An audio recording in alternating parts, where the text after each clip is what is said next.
क्या जरूरत है ब्रह्मचर्य की? आपका मन कितना आपके नियंत्रण में है? क्या वो आपकी सुन रहा है या फिर आप उनकी सुन रहे हो बार बार? ये दो सेपरेशंस कहाँ से आई? सारा जो खेल है ना, वो यहाँ का और यहाँ का है। अगर एक बार मन को आदत लग गई ना आपको डिमोटिवेट करने की, वो आपका सबसे बड़ा शत्रु बन जाएगा। बहुत सारे लड़के स्पेशली इस गलत पाथ पे चले जाते हैं जहाँ पे इंटरनेट से पढ़ के ब्रह्मचर्य फॉलो करने लग जाते हैं। संन्यास लेने के लिए पूरे विश्व को, पूरे जगत को अपना मानना पड़ता है कि एक स्त्री के लिए ईर्ष्या के भाव से ऊपर उठ पाना बहुत मुश्किल होता है और एक पुरुष के लिए काम की भावना से ऊपर उठ पाना मुश्किल होता है। जो इंटीमेट एक्ट है या सेक्सुअल एक्ट है, क्या ऐसा कहीं भी मेंशन्ड है कि ये सारी एक्ट बुरे हैं? महादेव ने कामदेव को इसलिए भस्म किया था क्योंकि कामदेव ने उनको समाधि से उठाने की कोशिश की थी। मैक्सिमम लोगों से अगर आप बात करो तो ये बोलते हैं कि सन्यास की जो लाइफ होती है वो बहुत। तो क्या सबको सन्यासी बनना चाहिए, सबको ब्रह्मचारी बनना चाहिए? जवाब है ना।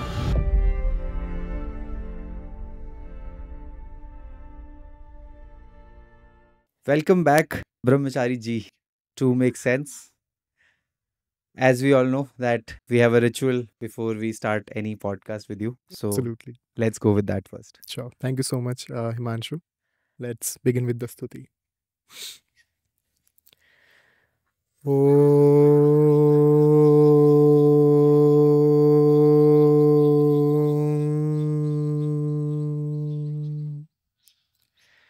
अनंत संसार समुद्रतार नौकाइदाभ्यां गुरुभक्तिदाभ्यां वैराग्य साम्राज्यद पूजनाभ्यां नमो नमः श्री गुरुपादुकाभ्यां नमो नमः श्री गुरुपादुकाभ्यां नमो नमः श्री गुरुपादुकाभ्यां।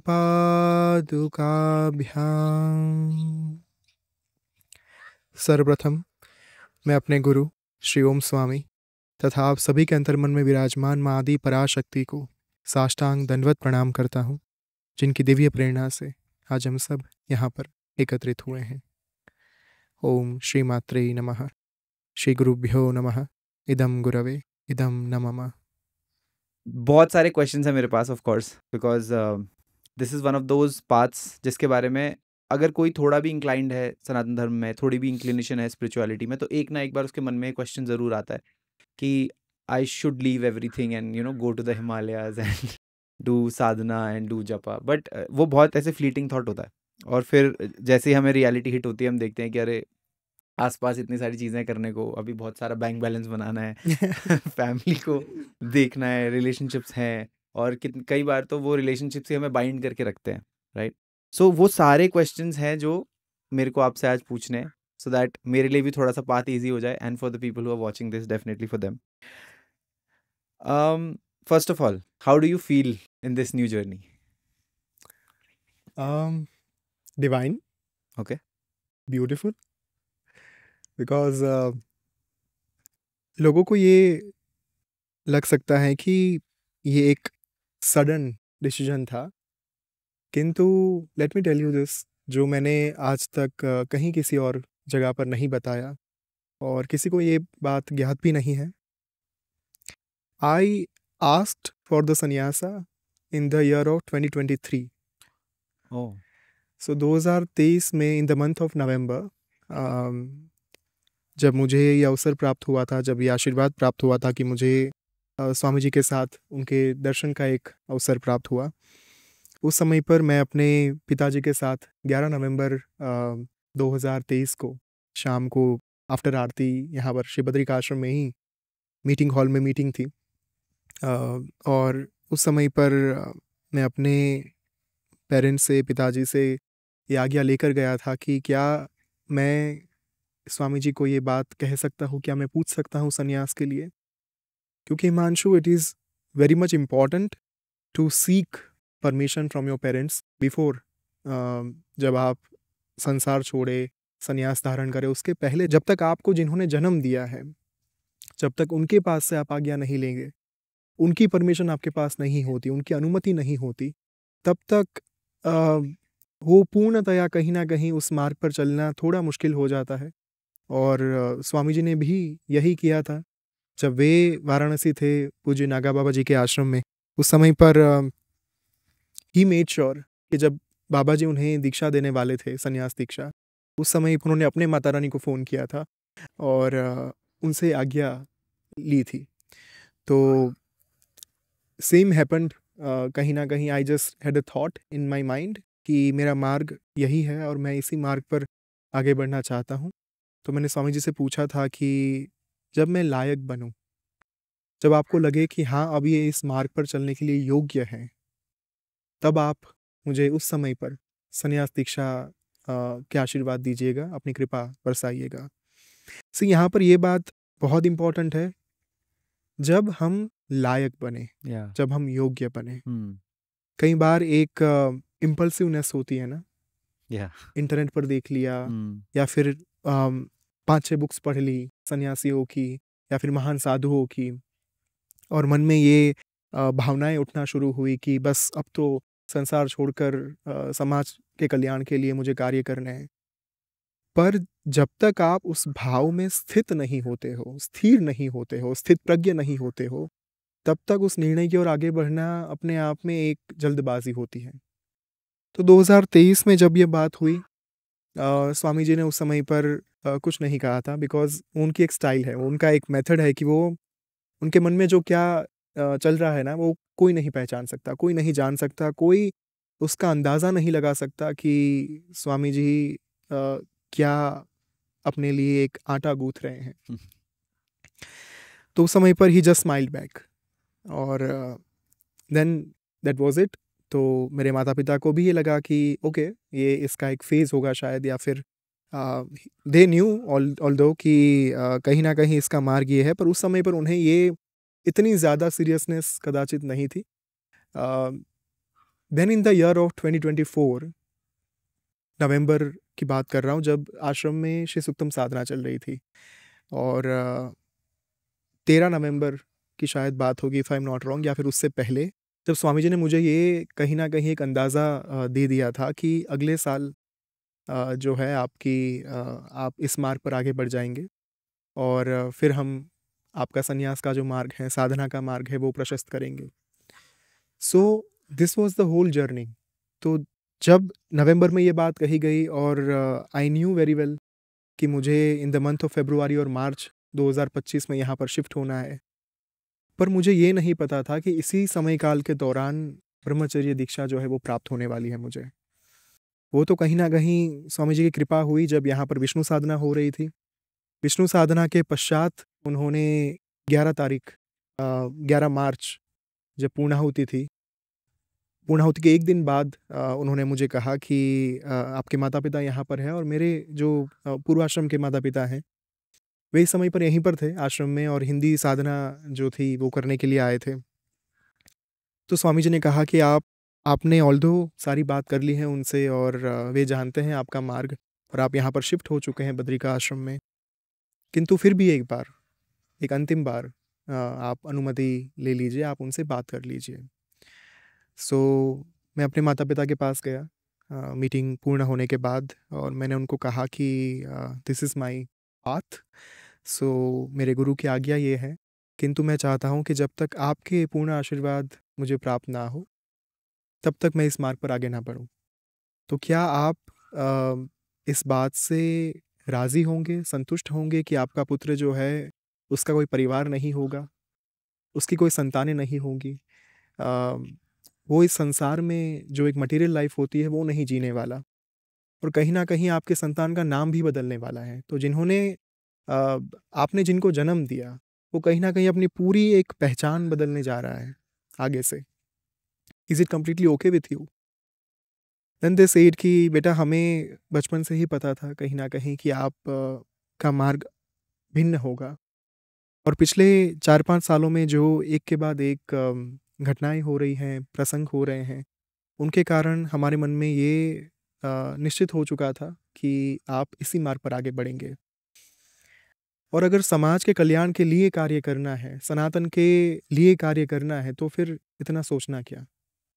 और हम तो सद्भागी होंगे कि हमें ऐसे पुत्र संतान को जन्म देने का अवसर प्राप्त हुआ। आप निश्चिंत होकर ब्रह्मचर्य के मार्ग पर आगे बढ़िए और हमारे पूर्ण आशीर्वाद आपके साथ हैं।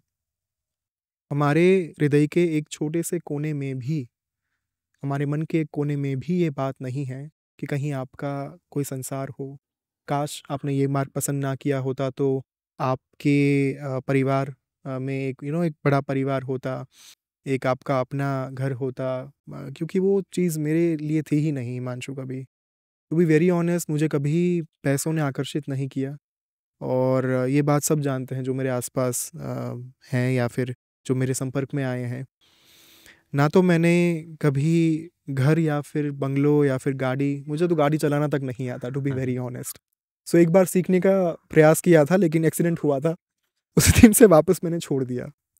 सो technically I don't even know how to drive myself. तो गाड़ी खरीदने को बहुत दूर की बात है। तो ना तो मुझे बाइक का वो शौक रहा।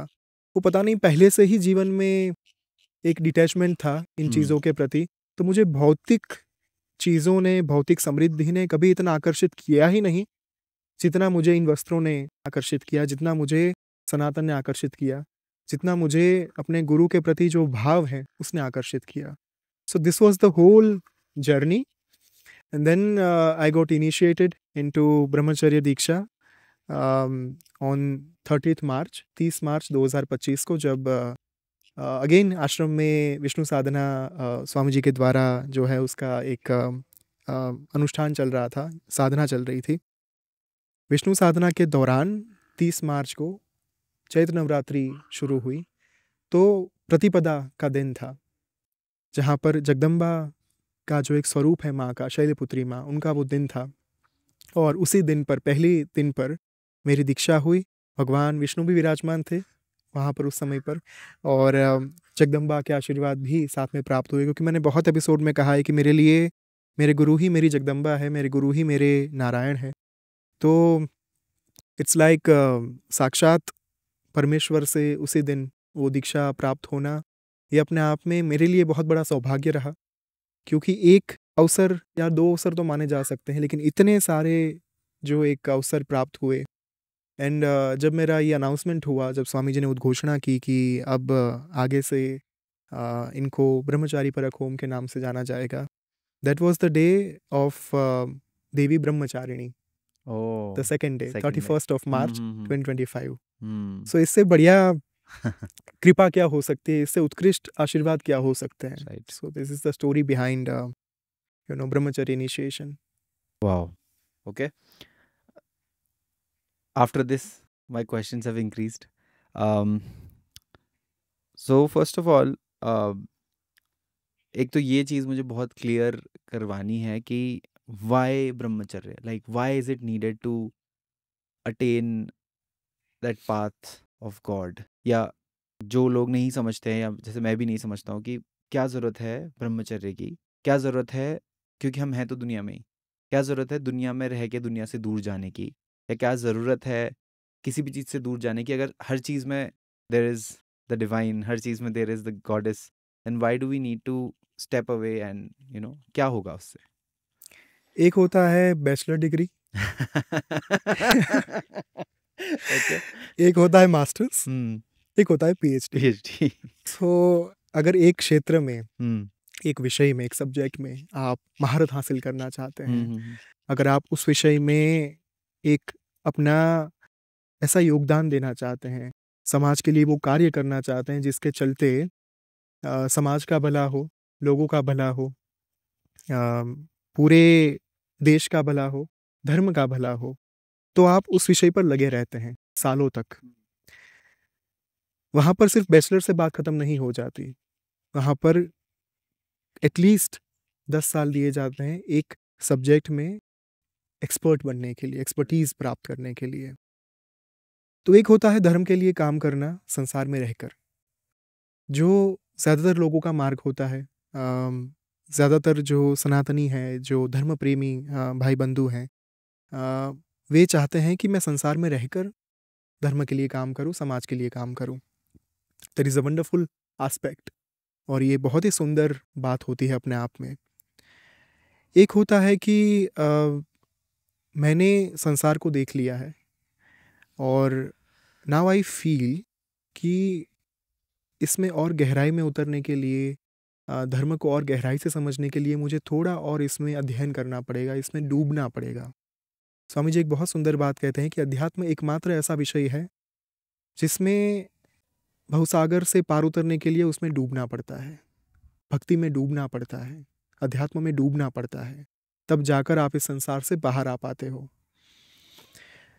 तो उसी संसार को समझ लेने के बाद आपको लगता है कि अब मुझे अगर इसके लिए कुछ करना है तो मुझे एक बार डूबना पड़ेगा, शुरू करना पड़ेगा। दैट प्रोसेस इज कहीं ना कहीं ब्रह्मचर्य इनिशिएशन। वो पाथ जो है वो संन्यास का मार्ग होता है। Okay. And then you do PhD. देखिए हमारी परंपरा में और ज़्यादातर परंपराओं में ये बात है कि after sannyas there is no return technically. तो जो शास्त्रोक्त बात है वो ये है कि संन्यास दीक्षा जब एक गुरु अपने शिष्य को प्रदान कर देते हैं उसके बाद शिष्य का वापस संसार में जा पाना नहीवत होता है, राइट। ब्रह्मचर्य इनिशिएशन के दौरान जो ब्रह्मचर्य का पीरियड होता है, चाहे वो 1 साल का हो, चाहे 3 साल का हो, चाहे 5 साल का हो, 7 साल, 10 साल, उसके बीच में आपके पास एक समय होता है, अवकाश होता है, स्पेस होती है कि आप वापस संसार में जा पाओ। क्योंकि कई बार क्या होता है कि आपने भावनाओं में आकर मान लीजिए संन्यास के मार्ग पर चलना शुरू कर दिया एंड आफ्टर ब्रह्मचर्य इनिशिएशन आपको लगा कि ये तो बहुत कठिन मार्ग है। और ये मार्ग भी ऐसा, हिमांशु, ट्रस्ट मी, कि जब आप चलना शुरू करते हो ना, एक के बाद एक आपकी वृत्तियां जो है वो सरफेस लेवल पर आना शुरू कर देती हैं, राइट। तो पहले तो वो जो एक समुद्र मंथन की घटना होती है जहां पर विष पहले निकलता है, उसके बाद अमृत तो बहुत बाद में आता है। तो इसी तरीके से इस मार्ग पर, ब्रह्मचर्य के मार्ग पर जब आप चलना शुरू करते हो, there is a space, there is an opportunity कि अगर आपको लगे कि मुझे वापस संसार में जाना है, मुझे संसार के भोग का एक आनंद लेना है, तो आपके पास वो अवकाश होता है। एक बार ब्रह्मचर्य इनिशिएशन के बाद संन्यास में आपने पांव रख दिया, फिर वो अवकाश बहुत ही कम हो जाता है। बहुत ही रेयर केस में, बहुत ही रेयर गुरु ऐसे होते हैं जो अनुमति देते हैं कि ठीक है, आपका मन नहीं लग रहा संन्यास में, कोई बात नहीं, आप वापस संसार में चले जाओ। वेरी रेयर केस में ये घटना जो है वो होती है। तो इसी कारण से गुरु भी अपने शिष्यों को एक समय देते हैं ये जानने का, फिर से अपने निर्णय को रिविजिट करने का कि आप वाकई में इसी मार्ग पर आगे बढ़ना चाहते हैं, या ज़रा सा भी आपका मन उन भोगों की ओर जा रहा है, तो अभी आप तय कर लीजिए कि क्या करना है। सो दैट्स वाई ब्रह्मचर्य इनिशिएशन के दौरान आप सफ़ेद वस्त्र से लेकर एकदम सादगीपूर्ण जो एक आपकी जीवन शैली है वो जीते हैं। एक मिनिमम रिक्वायरमेंट के साथ आपको अपनी जीवन जो है, अपनी जीवन शैली वो बितानी होती है, ताकि आप उस जीवन से परिचित हो पाओ। संन्यास का मार्ग जो है वो त्याग का मार्ग है, वैराग्य का मार्ग है, जहाँ पर भोग नहीं होते, जहाँ पर ऐश्वर्य जो है वो नहीं होता। कहीं ना कहीं थोड़े बहुत अभाव में भी कई बार जीवन जीना पड़ता है। तो क्या आपका मन उसके लिए तैयार है, उस अभाव में जीने के लिए? उसी बात को सुनिश्चित करने के लिए ये जो इनिशिएशन का प्रोसेस है वो होता है। And why this particular initiation? तो अगर मुझे पीएचडी करना है, अगर मुझे संसार के लिए कुछ कार्य करने हैं, मुझे उस विषय में डूबना पड़ेगा, चाहे कुछ भी हो जाए। उसके बिना मैं अपने कार्य नहीं कर पाऊंगा। नोबेल प्राइज विनर्स होते हैं, राइट? वो अपने अपने विषयों में, चाहे बायोलॉजी हो, फिजिक्स हो, केमिस्ट्री हो, वो डूब चुके होते हैं। उसके बाद उन्हें जो रत्न प्राप्त होते हैं, वो रत्न समाज के लिए कार्य में लिए जाते हैं, उपयोग में लिए जाते हैं। तो ऐसे ही जो संन्यास का मार्ग है, उस मार्ग पर वही इंसान आगे बढ़ते हैं जिनको उन्होंने मन में ये ठान लिया होता है कि हाँ, मुझे इस समंदर से, अध्यात्म रूपी समंदर से मोती निकालने हैं, राइट। और उन मोतियों को समाज के लिए बांट देना है। तो जो सनातन धर्म का एक सत्व है, सनातन धर्म का जो तत्व है, जो मूल एसेंस है, वो संन्यास से बाहर आता है। यदि कोई भी व्यक्ति एक बार भगवे वस्त्र जो है वो धारण कर लेते हैं, उसके बाद ये नहीं है कि उनके पास कोई एक लग्जरी आ जाती है, या फिर फैसिलिटी आ जाती है, या फिर उन्हें स्कोप मिल जाता है। एक साधु का टैग लगाकर कि आप जो चाहे वो करो। संन्यास का टैग अपने साथ बहुत बड़ी जिम्मेदारी लेकर आता है, क्योंकि उसके एक टैग के बाद हिमांशु, आपका अपना परिवार जो है 4 लोगों का, 5 लोगों का, वो सिर्फ उतना ही नहीं रहता। पूरा विश्व जो है वो आपका परिवार है। वसुधैव कुटुंबकम। सर्वे भवन्तु सुखिनः, सर्वे सन्तु निरामया, सर्वे भद्राणि पश्यन्तु, माँ कश्चित् दुख भाग भवेत्। फिर कोई एक या दो व्यक्ति के मंगल की कामना नहीं की जा सकती। राइट। जब तक उस अटैचमेंट में आप हो कि मेरे लिए ये व्यक्ति प्रिय है, ये व्यक्ति प्रिय है, और ये मेरा संसार है। इतना छोटा सा एक कुपमंडूक होता है ना, फ्रॉग, उसी की तरह जब तक आप उस एक कुएं में रहते हो तब तक आप संन्यास नहीं ले सकते। संन्यास लेने के लिए उस कुएं से बाहर आना पड़ता है। संन्यास लेने के लिए पूरे विश्व को, पूरे जगत को अपना मानना पड़ता है, अपना परिवार मानना पड़ता है। और जब आप उसे कुटुंब मानना शुरू कर देते हैं, तब जाकर जो आप वास्तविक संन्यास की परिभाषा है उसे फुलफिल कर पाते हैं। बट जैसे ब्रह्मचर्य में हमने फैमिली को, संन्यास में वैसे फैमिली को छोड़ दिया, और जो हमारे रिलेशंस हैं हम उनसे उठ के आ गए इधर। बट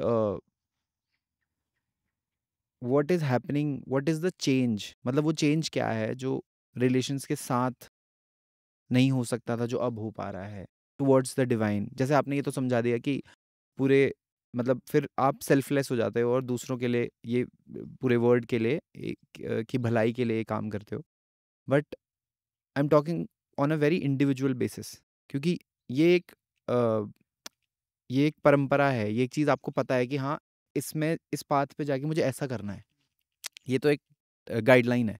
बट व्हाट अबाउट जो अंदर का, जैसे आप बोल रहे थे, जो अंदर का एक वो चलता है कि अंदर की रियलिटी आप ही को पता है, when you are alone in your room, you know, when no one is seeing you, तब की जो माइंड की चीज़ें हैं, तो वो कैसे हेल्प कर रही है ब्रह्मचर्य आने के बाद, कि आप अब उस पाथ पे ज़्यादा तेज़ी से जा पा रहे हो, या फिर अटेनिंग द डिवाइन या भक्ति, क्या चेंज हो रहा है और कैसे हो रहा है? ये अगेन एक इंडिविजुअल एस्पेक्ट होगा, क्योंकि इट डिपेंड्स कि आपने दीक्षा किन से ली है। आपकी परंपरा यदि बहुत ही सुदृढ़ है, आपके पूर्व जन्म के पुण्य कर्म जो है, आध्यात्मिक संपत्ति जो है, यदि आप वो भर भर के लेकर आए हैं, तो फिर वो होता है ना कि एक रूम में जब अंधकार हो, राइट। अंधेरा हो, ये नहीं है कि वहाँ पर लाइट है नहीं, वहाँ पर लाइट के स्विच कहाँ पर है ये आपको पता नहीं है। राइट। तो ब्रह्मचर्य इनिशिएशन वो कार्य करता है जब आप एक सुदृढ़ परंपरा के साथ जुड़ते हैं, जब आप दिव्य सिद्धों की परंपरा के आशीर्वाद के साथ आगे बढ़ते हैं, वो उस रूम में उस लाइट के स्विच को ऑन कर देता है। ओके। फिर वो जो फ्लो बहना होता है ग्रेस का, डिवाइन ग्रेस का, वो अपने आप में आपके भीतर धीरे धीरे धीरे अपना कार्य करना शुरू कर देता है। लेकिन ये करने से पहले एक गुरु यही देखते हैं कि वास्तव में ये कितना लेकर आए हैं अपने साथ। राइट। क्या इज देयर एनी स्कोप? एक बीज भी है। ये नहीं कह रहा हूं कि पौधा चाहिए या फिर बड़ा वृक्ष होना चाहिए अध्यात्म का आपके भीतर, आपके अंतर मन में। एक छोटा सा बीज भी होगा ना। और यदि एक समर्थ गुरु है, एक सक्षम गुरु है, उस बीज को वो देख लेते हैं कि इसे मुझे कितना पानी देना है, इसे कितनी धूप देनी है, कितना प्राणवायु ऑक्सीजन देना है, कितना इसे खाद देना है, राइट। ताकि ये अंकुरित होकर अपने पूर्ण स्वरूप में विकसित हो पाए, डेवलप हो पाए। उस हिसाब से समय लेकर वो जो डिवाइन एनर्जीज है वो अपना काम करते रहती हैं।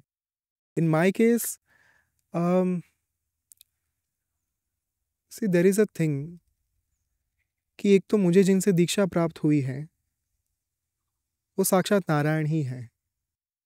तो मैंने इनफैक्ट दीक्षा के दिन कहा भी था कि मैं आज से विश्व को ये कह पाऊंगा कि मुझे साक्षात जगदम्बा एवं नारायण ने दीक्षा प्रदान की है। और हिमांशु, हमारी जो परंपरा रही राइट फ्रॉम द बिगिनिंग, भगवान नारायण से जो मंत्र देवी माँ लक्ष्मी को प्राप्त हुआ, और महादेव से माँ पार्वती को प्राप्त हुआ। ये पूर्ण परंपरा अपने आप में बहुत ही उत्कृष्ट परंपरा है। और यहाँ पर ऐसे ऐसे सिद्ध हुए, ऐसे ऐसे महात्मा हुए। जब स्वामी जी ने अनाउंसमेंट की थी मेरे ब्रह्मचर्य इनिशिएशन वाली, तब उन्होंने एक विधान का उच्चारण किया था, वेलकम टू द लीनिएज। अब उनके जो शिष्य हैं वो भी लीनिएज में हैं, राइट। लेकिन ये विधान का तात्पर्य क्या था कि वेलकम टू द लीनिएज? इसका तात्पर्य ये है कि जब आप इस मार्ग पर आगे बढ़ते हैं, वो जो समस्त सिद्धों की परंपरा है, वो जो दिव्यात्माएं हैं, ओम दिव्योग नमः, ओम सिद्धोग नमः, ओम मानवोग नमः, यानी कि दिव्य गुरु जो कभी स्थूल शरीर में भूलोक पर नहीं आए थे, अपने सूक्ष्म शरीर में रहकर, दिव्य शरीर में रहकर उन्होंने कार्य किए, मंत्र शक्ति को आगे बढ़ाने के, मंत्र शास्त्र को आगे बढ़ाने के, सनातन को आगे बढ़ाने के कार्य।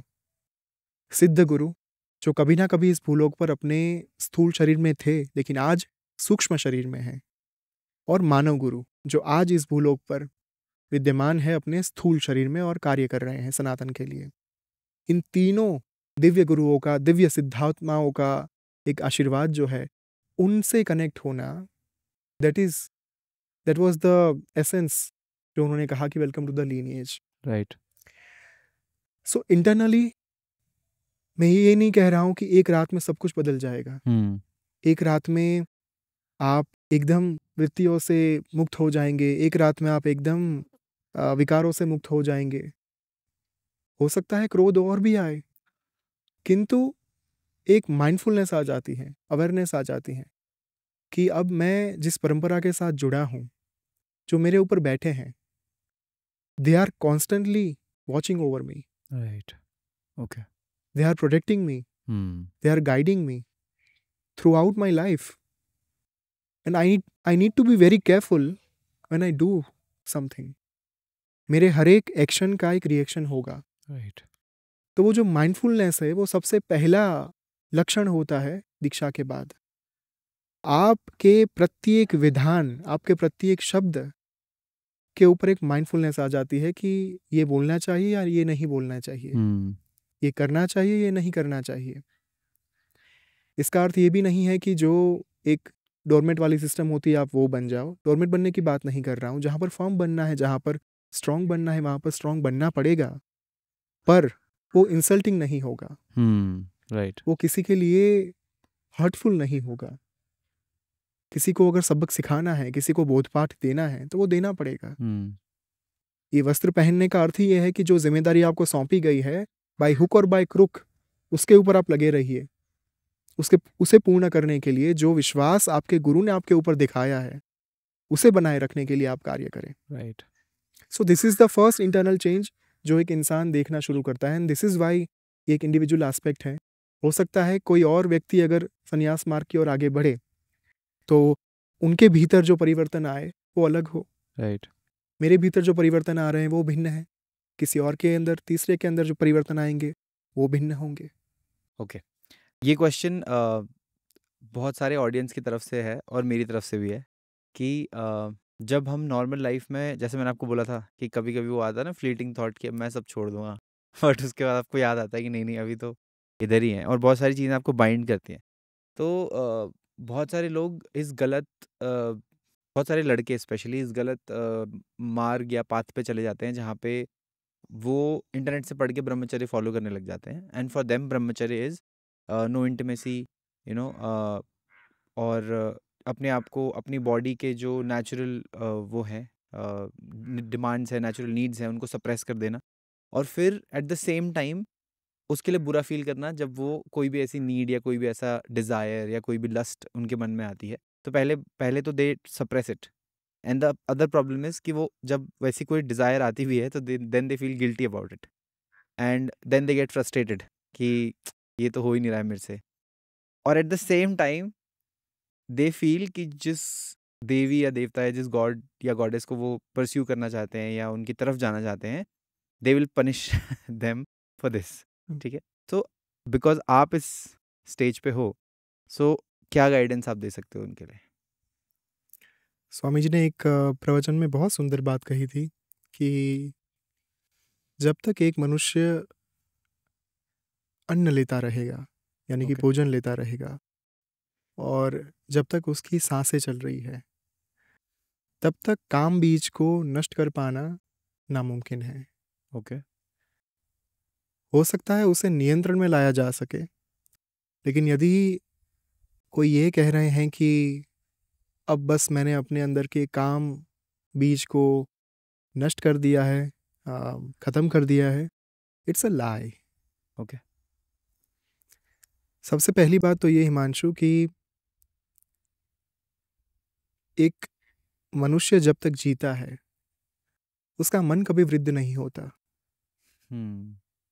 शरीर वृद्ध हो सकता है, काम करना बंद कर सकता है, लेकिन मन की जो डिज़ायर्स है ना, हम कितने सारे किस्से ऐसे देखते हैं जहाँ पर आ, बूढ़े व्यक्ति ऐसे कुकर्म कर देते हैं जो नहीं करने चाहिए। वो क्यों होता है? क्योंकि मन तो कभी वृद्ध होता ही नहीं है, उसकी उम्र कभी नहीं बढ़ती है, उसकी वृत्तियाँ तब तक नहीं बदलती है जब तक आप उसके ऊपर काम ना करो। तो सबसे पहले अगेन ये स्वामी जी का कहना है कि ये अपने आप में एक नासमझी वाली बात होगी, पूरे जीवन का ब्रह्मचर्य धारण करना। ओके।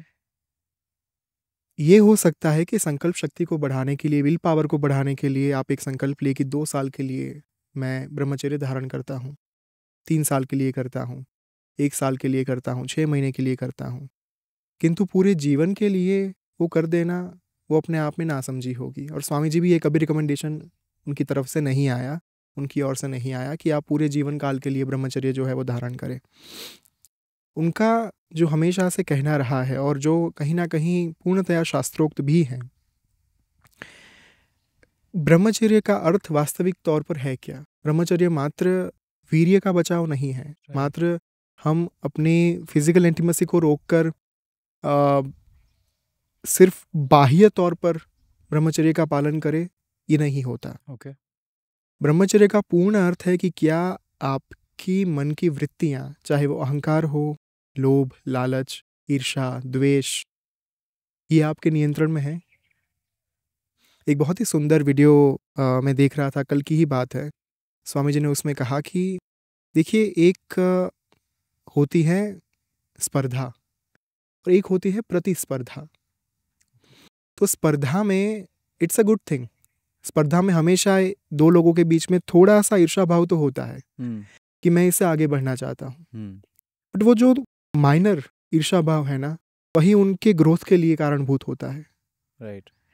किंतु जब ईर्ष्या भाव बहुत ज़्यादा हो जाए तब वो हानिकारक होता है। वैसे ही चीज़ ईगो के बारे में भी है। जीवन को जीने के लिए, अस्तित्व को बनाए रखने के लिए जो एक ट्रू ईगो है वो थोड़ी सी ज़रूरी होती है ताकि हम टिके रहे समाज में। अगर वही ईगो फॉल्स ईगो हो जाए, then it can create havoc in your life. यही चीज़ ब्रह्मचर्य के बारे में भी है। आपका मन कितना आपके नियंत्रण में है? क्या वो आपकी सुन रहा है या फिर आप उनकी सुन रहे हो बार बार? यहाँ पर मात्र काम वासना की बात नहीं हो रही। जब भी मन में ईर्ष्या का भाव आए, क्या आप उस विचारों के प्रति अवेयर हैं, जागृत हैं कि हाँ, मुझे जेलसी का भाव आ रहा है? और देखने लायक बात यह है कि एक स्त्री, नारी के लिए ईर्ष्या के भाव से ऊपर उठ पाना बहुत मुश्किल होता है, और एक पुरुष के लिए काम की भावना से ऊपर उठ पाना मुश्किल होता है। ये उनकी अपनी अपनी प्रकृति है, दोनों की नेचुरल टेंडेंसी। करेक्ट। सो जब इसके ऊपर आप काम करना शुरू करेंगे ना, तब अपने आप में धीरे धीरे धीरे पूर्णतया आपका बदलाव जो है वो शुरू होगा। ओके। इन टर्म्स ऑफ सिर्फ फिजिकल इंटीमेसी नहीं, फिजिकल इंटीमेसी के साथ आपका मन क्या सोच रहा है। राइट। देखिए, मन को शास्त्र ने संज्ञा दी है बंदर की, मरकट की, वानर। इसका काम है हिमांशु उछल कूद करते रहना, निरंतर, सतत। अब जब आप इस मार्ग पर चल रहे हो, मान लीजिए आपने संकल्प लिया कि मैं 2 साल तक ब्रह्मचर्य का पालन करूंगा, आपका मन पहले क्या ये समझने के लायक है कि आपने जो संकल्प लिया है उसे कितनी दृढ़ता के साथ, कितनी मजबूती के साथ उसका पालन करना है? कई बार ये होता है ना कि आप संकल्प तो ले लेते हो, लेकिन मन आपको सीरियसली नहीं लेता, मन आपको गंभीरतापूर्वक नहीं लेता। क्यों? क्योंकि आपने पिछले जीवन में एक भी संकल्प को पूर्ण नहीं किया अच्छे से। राइट। इसलिए स्वामी जी हमेशा कहते हैं कि एक संकल्प लो ना, छोटा संकल्प लो, बेबी स्टेप से शुरुआत करो। 3 दिन का संकल्प पूर्ण हो, उसके बाद 6 दिन की, 7 दिन की साधना लो, उसके बाद 10 दिन की, 11 दिन की साधना लो। जब एक संकल्प पूर्ण होता है तब आपके मन को वो प्रोत्साहन मिलता है कि हाँ मैं ये कर सकता हूँ, आई कैन डू दिस, और वो विल पावर में बढ़ोतरी करता है। राइट। लेकिन हमारी विडंबना ये है कि हम इंटरनेट युग के चलते सीधा ये मानकर भावुक होकर या फिर भावनाओं में बहकर सडनली उत्साहित होकर ये तय कर लेते हैं कि बस आज से मेरा ब्रह्मचर्य, अब 2 साल तक कुछ नहीं करूँगा, 365 day challenge, 75 day hard challenge. So it's a good thing, I am not telling कि ये गलत बात है, पर एटलीस्ट आपने अगर जीवन में अभी तक कभी शुरुआत ही नहीं की है, आपने एक संकल्प तक नहीं लिया है और आप बहुत बड़ा संकल्प लेकर बैठे हो, ये अपने आप में मूर्खतापूर्ण बात होगी। Start from 9 days sankalpa, 11 days sankalpa, 15 days of sankalpa, वो परिपूर्ण होगे ना, अपने आप आपका मन जो है वो उस दिशा में प्रेरित होगा और ज्यादा बड़ा संकल्प लेने के लिए। बाकी क्या होगा, एक स्प्रिंग आपने देखी है, उसको अगर आप जितना ज्यादा दबाएंगे, अगर उसकी टेंडेंसी, अगर उसकी जो एक इलास्टिसिटी है वो बहुत स्ट्रांग है, तो जितना ज्यादा दबाएंगे उतनी ही तीव्रता के साथ वो उछलेगी। Right. Same applies to rubber. जितनी उसकी इलास्टिसिटी होगी उतना रबर जो है उसको आप खींचेंगे, वो उतनी तीव्रता के साथ आपको ही लगेगा वापस। राइट। राइट। ब्रह्मचर्य के साथ भी वैसा ही है। अगर आपने भावनाओं में बहकर एक ही रात में निर्णय ले लिया कि अब सब कुछ खत्म, आज से पूर्ण ब्रह्मचर्य, हो सकता है 5 दिन कंट्रोल कर पाए, 7 दिन कंट्रोल कर पाए। किसी महात्मा के प्रवचन को देख रहे हैं, कोई अच्छी किताबें पढ़ रहे हैं, आप यदि इंटरनेट से दूर रह रहे हैं या फिर सोशल मीडिया से दूर हैं, हो सकता है 30 दिनों तक प्रॉब्लम ना आए, मान लीजिए 60 दिनों तक प्रॉब्लम ना आए, किंतु उसके बाद तो एक बार मन जो है ना वो अपनी मूल वृत्ति के ऊपर आ ही जाएगा। और उस समय पर जो गिल्ट पैदा होगी मन में, जो अपराध बोध पैदा होगा, उसकी कोई सीमा नहीं होगी। क्योंकि अपराध बोध अपने आप में हमारे समाज के द्वारा दिया गया एक शाप है, अभिशाप है। राइट। ये बिठा दिया गया है कि अगर आप ब्रह्मचर्य का पालन नहीं कर रहे हो, अगर ब्रह्मचर्य टूट रहा है, अगर आप इंटीमेसी में हो, अगर आप किसी ऐसे कार्य में हो जहाँ पर आपके क्रिएटिव फ्लूइड का जो है, सेक्सुअल फ्लूइड का बहाव हो रहा है, आप पापी हो। मुझे हमेशा इतना दुख होता है जब ये बात मैं सुनता हूँ कि एक इंसान कोशिश कर रहा है आगे बढ़ने की, उसे प्रोत्साहन देने की बजाय, उसे ये कहने की बजाय डोंट वरी, आज टूटा है ब्रह्मचर्य, कल फिर से नया संकल्प ले लो, that is absolutely fine, you are doing great. ये कहने की बजाय आप ये कह रहे हो कि तुम तो पापी हो, तुमसे इतना तक नहीं हो रहा, अपने ऊपर काबू नहीं है तुम्हारा। ये बात ही एक इंसान के मन को पीछे ले जाती है। राइट। और फिर वो संकल्प ले लेता है कि ये मुझसे नहीं हो पाएगा, ये मेरे बस की बात नहीं है। हिमांशु, जब कोई संकल्प टूटता है ना, एक इंसान जितनी तीव्रता से ऊपर बढ़ा होता है, उससे दुगनी तीव्रता के साथ वो नीचे आकर पटक जाता है। उसे इतनी गहरी चोट लगती है उसके मन के ऊपर कि वो शायद, हो सकता है दूसरी बार उसे वापस से बैठने में बहुत टाइम लगे या फिर ना भी बैठ पाए। राइट। कभी भी वो वापस खड़ा ना हो पाए अपने संकल्प शक्ति में। इससे बेहतर है स्टार्ट विथ एक छोटा संकल्प, क्योंकि अगर आप ये नहीं करोगे, trust me, you will fall very badly. Okay. और उसके बाद विल पावर में बढ़ोतरी कर पाना, अपने आप को फिर से सशक्त कर पाना, सक्षम कर पाना, सामर्थ्यवान कर पाना, वो और मुश्किल होता जाएगा। आपका मन हर बार ये कहेगा कि तू हर बार संकल्प तो लेता है लेकिन पूर्ण तो कर नहीं पाता, क्या ही फायदा, चल छोड़ देते हैं। अगर एक बार मन को आदत लग गई ना आपको डिमोटिवेट करने की, वो आपका सबसे बड़ा शत्रु बन जाएगा। राइट। फिर शत्रु बाहर नहीं होंगे, अंदर ही होंगे। ये श्योर शॉर्ट बात है।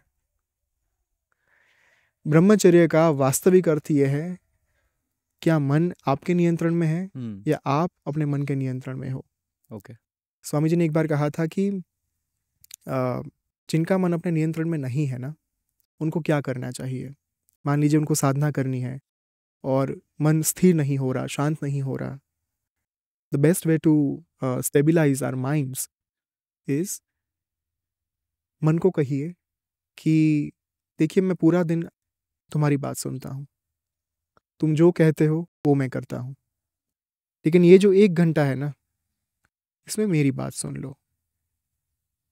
मेरी बात मानकर शांति से बैठ जाओ 1 घंटे के लिए, मुझे अपना जाप करने दो, उसके बाद जो तुम कहोगे वो मैं करूँगा। लेकिन ये 1 घंटा मेरा, 23 घंटे तुम्हारे। यहाँ से शुरुआत होती है हिमांशु।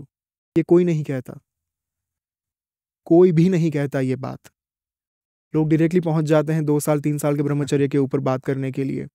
लोग डायरेक्टली पहुंच जाते हैं कि अरे क्या कर रहे हो, मलमूत्र के द्वार के साथ खेल रहे हो।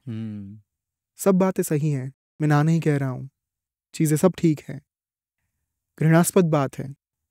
आदि शंकराचार्य जी ने कहा, पुनरपि जननम पुनरपि मरणम पुनरपि जननी जठरे शयनम इह संसारे बहु दुस्तारे कृपया पारे पाही मुरारे। वापस उसी जन्म मरण के चक्र में फंसना है क्या आपको? वापस से एक बार जन्म लो, वापस से मृत्यु हो, वापस से एक बार फिर से माँ के गर्भ में, माँ के उदर में आकर विराजमान हो। त्रस्त हो चुका हूँ मुरारी में। भगवान, मैं त्राहित हो चुका हूँ, इससे बाहर निकालिए, कृपया पारे पाही मुरारे। लेकिन इसका ये सॉल्यूशन नहीं है कि आप किसी को ये कहो कि आप मलमूत्र के द्वार के साथ खेल रहे हो। सबको पता है, किसे नहीं पता ये फैक्ट कि सेक्सुअल एक्टिविटी उन्हीं द्वारों के साथ होती है। राइट। किंतु अगर इतना आसान होता तो आज हम 140 करोड़ के जनता नहीं होते। सही बात। करेक्ट। राइट। सो बेहतर है कि हम छोटे छोटे कदम के साथ शुरुआत करें कि अब मैं 3 दिन के लिए ब्रह्मचर्य का संकल्प लूंगा, अब मैं 7 दिन के लिए लूंगा, अब मैं 11 दिन के लिए लूंगा। और एक के बाद एक जब पूर्ण होते जाएंगे ना संकल्प आपकी संकल्प शक्ति उस तरीके से बढ़ेगी। वो एक एक्सपोनेंशियल ग्राफ होता है ना, वो ऐसे नहीं बढ़ेगा, फिर वो ऐसे बढ़ेगा तुरंत। राइट। अपने आप से वो करना है। अदरवाइज आपने ये कोशिश की कि मेरा ग्राफ ये बढ़े, तो आप ऐसे भी नीचे आओगे। क्योंकि शिखर पर पहुंचने के बाद ही आप तुरंत वापस आपका एक डाउनफॉल शुरू हो जाएगा। लेकिन एक्सपोनेंशियल ग्राफ में आप ऊपर ही बढ़ते जाओगे, उस ग्राफ में नीचे आने की संभावना नहीं होती। और संकल्प शक्ति का मात्र ये अर्थ नहीं है कि आपने अपने बॉडीली फ्लूइड के ऊपर काम कर लिया।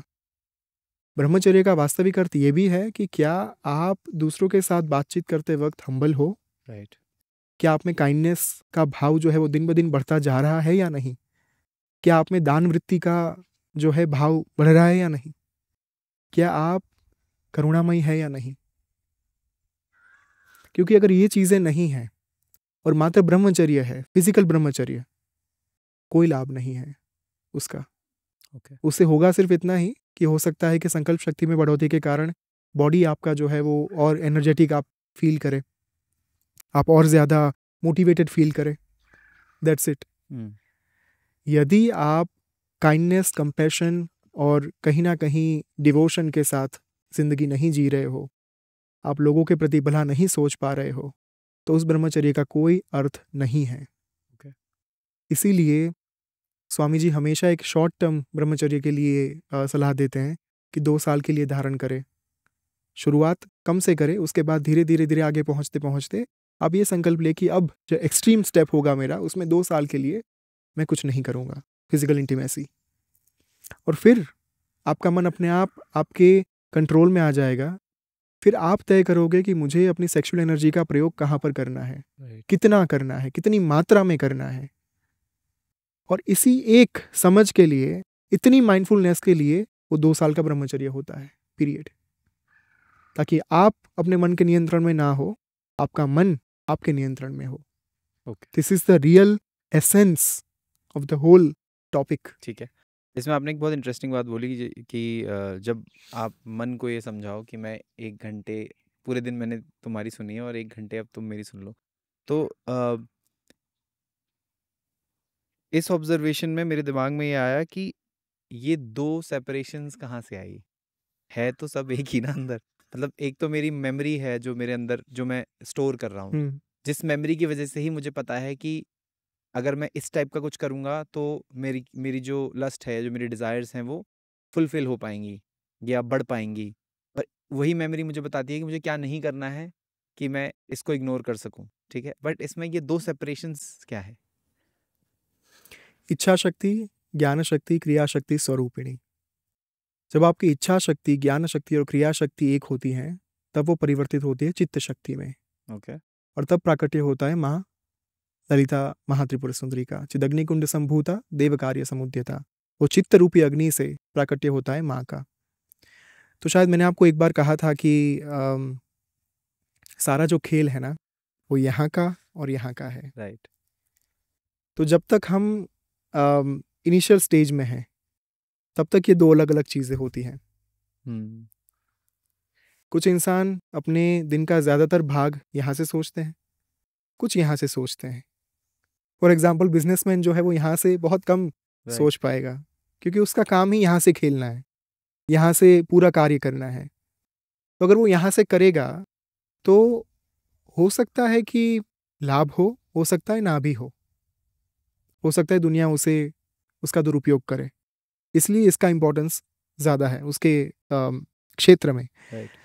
बट इनिशियल स्टेजेस में ये दोनों चीज़ जब अलग-अलग होती है, तब मन को समझाने का प्रयास करना होता है। हुँ।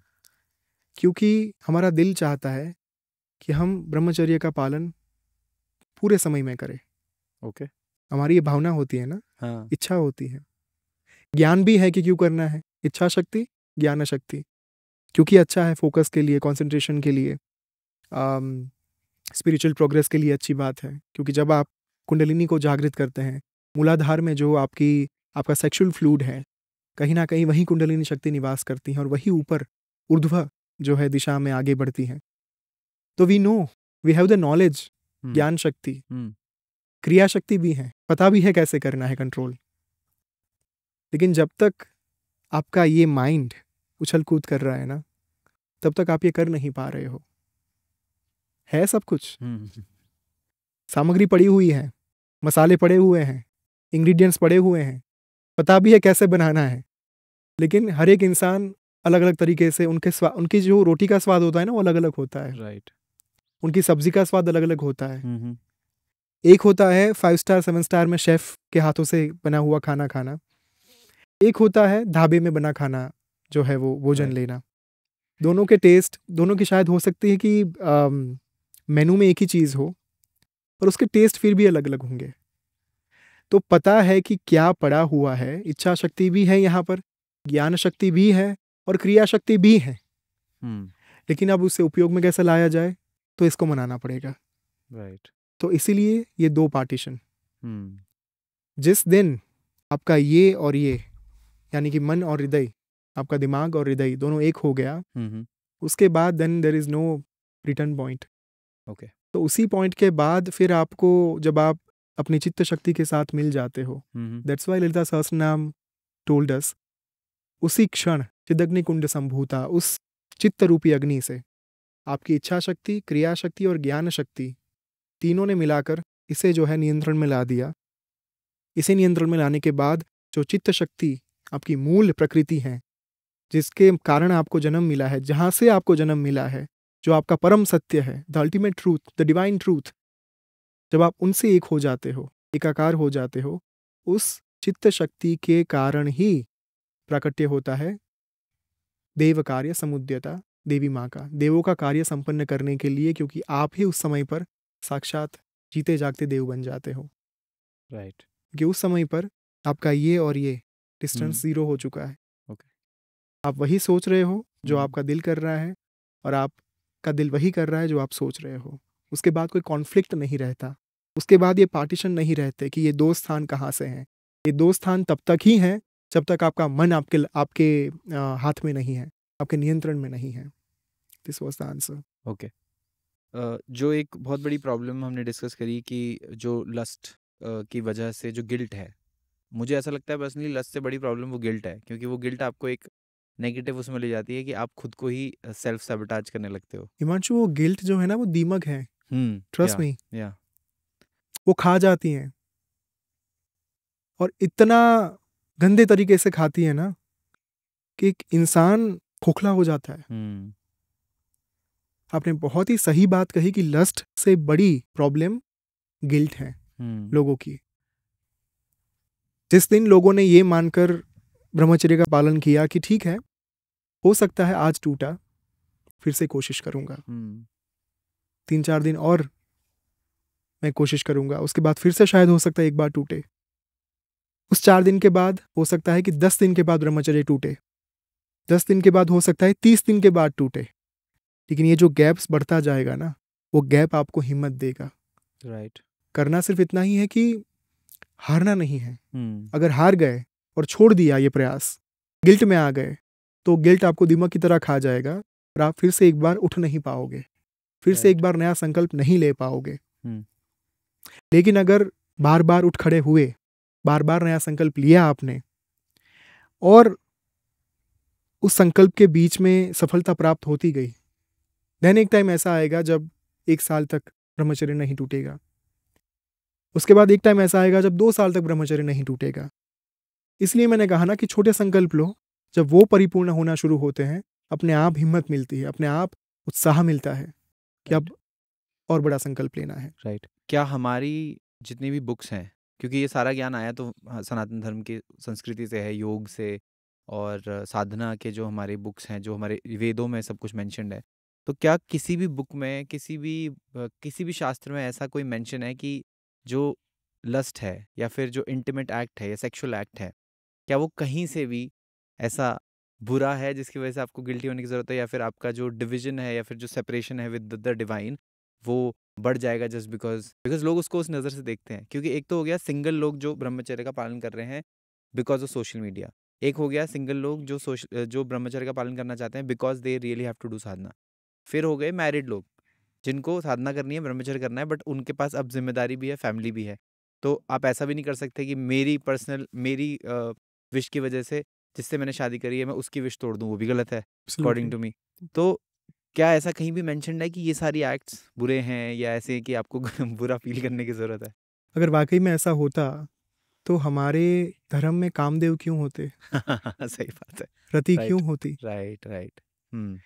सी हिमांशु, यहाँ पर बहुत ही ज़्यादा रोचक बात यह है कि महादेव ने कामदेव को इसलिए भस्म नहीं किया था क्योंकि वो कामदेव थे। महादेव ने कामदेव को इसलिए भस्म किया था क्योंकि कामदेव ने उनको समाधि से उठाने की कोशिश की थी, क्योंकि कामदेव ने महादेव के मन को नियंत्रण में लाने की कोशिश की थी, अपने काबू में लाने की कोशिश की थी, ताकि वो उठे और माँ पार्वती से उनका मिलन हो। इसलिए उन्होंने कामदेव को भस्म किया। तो एसोटेरिक मीनिंग आप देखेंगे ना, मार्मिक अर्थ वो यही है कि महादेव कामदेव को इसलिए भस्म कर रहे हैं क्योंकि एक समय ऐसा आया था जब महादेव को भी कहीं ना कहीं काम को पराजित करना पड़ा था। राइट। इसलिए नहीं कि वो कामदेव थे, इसलिए क्योंकि वो उनके मन के ऊपर हावी होना चाहते थे। राइट। लेकिन वो पूरे तो कभी भी नहीं थे, किसी भी शास्त्र में नहीं थे। इनफैक्ट कामदेव की वजह से कितने कितने दिव्य मिलन हुए हैं हमारे शास्त्रों में। जब आप इवन दिस इज द, ये मेरा जो एक पूरा एस्पेक्ट था वो वैदिक एस्पेक्ट था। अगर हम तांत्रिक एस्पेक्ट देखें इसका, तंत्र भी तो यही कहता है ना कि अगर ये पूरा संसार देवी माँ का बनाया हुआ है तो इसमें काम बीज भी कैसे बुरा हो सकता है? मैं उसी काम बीज को आधार बनाकर, प्रमाण बनाकर, बेस बनाकर, फाउंडेशन बनाकर उसी के ऊपर आगे बढ़ूंगा मैं। तो जो कुंडलिनी ऊर्जा है, कुंडलिनी साधना है, तांत्रिक साधना है, पूर्ण साधना, उस साधना में भी आपको करना यही है कि आपके मूलाधार चक्र में सबसे शुरुआत तो वहां से ही होती है 7 चक्रों की। राइट। मूलाधार, स्वादिष्ठान, मणिपुर, अनाहत, विशुद्ध, आज्ञा और सहस्रार।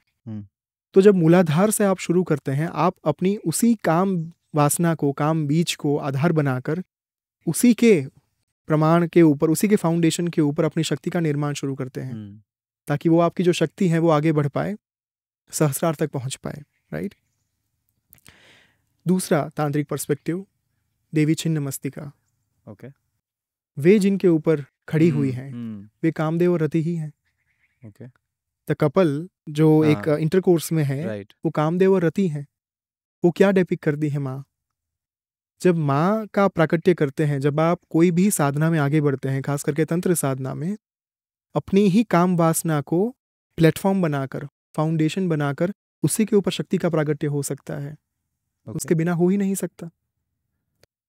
दूसरी इंपॉर्टेंट बात, जब भी आप तंत्र साधना की बात करते हैं, वहां पर कभी भी ब्रह्मचर्य का नियम नहीं आता। हाँ मैं फॉर वही एग्जाम्पल पूछने वाला था आपसे अभी फॉर एग्जाम्पल उच्छिष्ट गणपति। हम्म उच्छिष्ट गणपति एक ऐसी साधना है जिसे करने के लिए आपको ना तो खान पान का ध्यान रखना होता है, हम्म ना तो आपको ब्रह्मचर्य का पालन करना होता है, क्योंकि वो तांत्रिक साधना है। ओके और तंत्र में पंचमकार ही आपके बेस होते हैं, ठीक है मांस, मत्स्य, मुद्रा, मैथुन, मदिरा। हम्म अब ये मैथुन जो है वो मात्र ये नहीं है कि फिजिकल सेक्स। मैथुन का अर्थ है कि आपके भीतर जो सेक्सुअल फ्लूइड है, उसमें जो शक्ति निहित है, उसे शिव तक कैसे पहुंचाया जाए, उसका प्रयोग करके कैसे पहुंचाया जाए। ओके दिस इज वाई हमारे शास्त्र ने कभी सेक्स को या फिर सेक्सुअल एक्टिविटी को बुरा माना ही नहीं आज तक। हम्म हमारे शास्त्र ने कभी ये नहीं कहा कि विवाह करना बुरा है, विवाह के बाद बच्चे करना बुरा है, विवाह के बाद सेक्सुअल एक्टिविटी में एंगेज होना बुरा है। वास्तविक बात तो यह है कि आदि शंकराचार्य जी के आने से पहले जो एक पॉपुलर पूरा मत था, वो यही था ना कि हमारे सारे ऋषि मुनि सभी के सभी परिणित थे, मोस्टली, हाँ ज़्यादातर सभी की पत्नियां थी। फॉर एग्जाम्पल, मेरा गोत्र पूर्वाश्रम का जो है वो कश्यप गोत्र है। ओके कश्यप ऋषि की 3 पत्नियां थी, दिति, अदिति, विनिता। हम्म और शास्त्रों में और भी उनकी पत्नियां बताई गई हैं, लेकिन प्रोमिनेंट जो उनकी धर्म पत्नियां थी वो 3 थी। राइट तो ये भी नहीं था कि हमारे ऋषि मुनियों ने मात्र एक एक ही शायद शादी की थी, उन्होंने 3 शादियां भी की थी। ये भी वर्णन प्राप्त होता है शास्त्रों से। तो अगर सेक्सुअल एक्टिविटी बुरी होती तो इतने महान ऋषि राइट क्यों शादी करते? हम्म ऋषि वशिष्ठ को आप देख लीजिए, उनकी शादी हुई थी, उनके संतानें थी। अगर वे नहीं होते, हमें ऋषि पराशर, उनके जो पौत्र हैं, वो प्राप्त नहीं होते। ऋषि पराशर नहीं होते तो महर्षि वेदव्यास कैसे मिलते?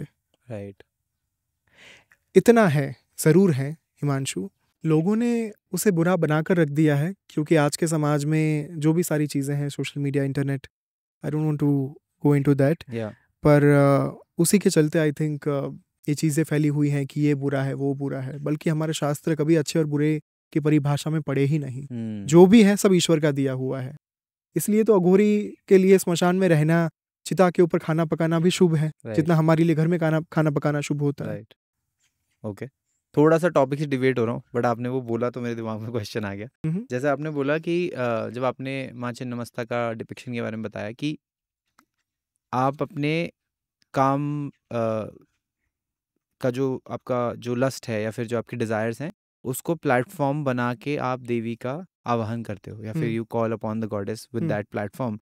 और जैसे आपने बोला कि हमारे ऋषि मुनि भी ने भी 3-3 शादियाँ करी हैं।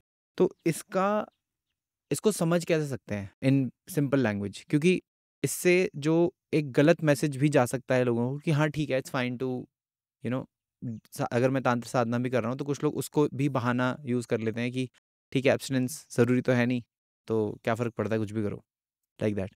तो उसका क्या मतलब है इन रियल सेंस कि मैं उस डिज़ायर को यूज़ कर रहा हूँ या फिर मैं exactly how do I process it? देखिए, इसका अर्थ ये नहीं है कि इसे फिजिकल सेंस में लिया जाए, ओके क्योंकि फिजिकल सेंस में लेने के बाद ही हमारे समाज में वो तांत्रिक सेक्स वाला कॉन्सेप्ट जो है वो दूषण कॉन्सेप्ट भी राइट नहीं कहूँगा, उसे मैं दूषण कहूँगा, राइट क्योंकि वो पूरा वेस्ट में प्रचलित हुआ। यहाँ से ही लोगों ने उठा कर उसे बाहर डाला, और अब वही चीज़ हमारे यहाँ पर वापस आ रही है। राइट तो वो जो भ्रमणा है तांत्रिक सेक्स वाली, तंत्र को सेक्स के साथ जोड़ देना, ये वहीं से शुरू हुआ था।